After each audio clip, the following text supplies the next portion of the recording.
The Israeli military is steadily moving through the Gaza Strip, but the fight against Hamas is still intense.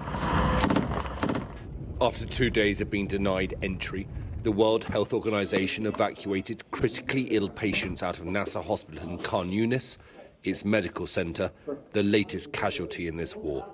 This is the former emergency department of Nasser Medical Complex, and it's a death zone.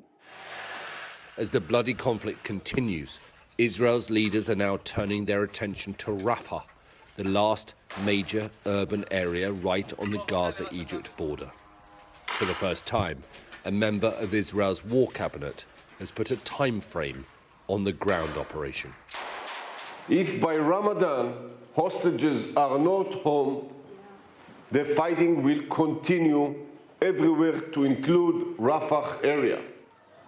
More than 1 million civilians are now in Rafah, most of them having fled the fighting elsewhere in Gaza, and many living in tents, if they can find one, or out in the open if not.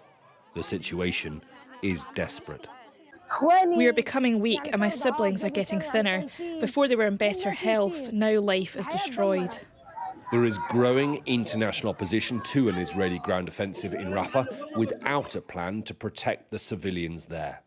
One option is to relocate Gazan civilians back to the north.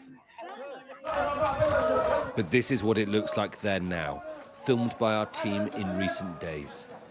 Very few buildings have been left standing and many people remain trapped under the rubble.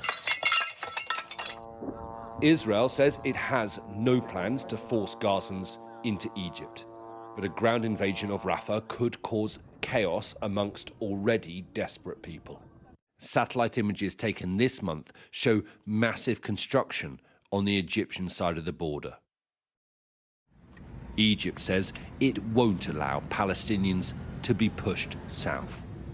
Israel says that it needs to enter Rafah if it is going to eliminate Hamas. They believe that many of the group's senior leaders are now hiding there.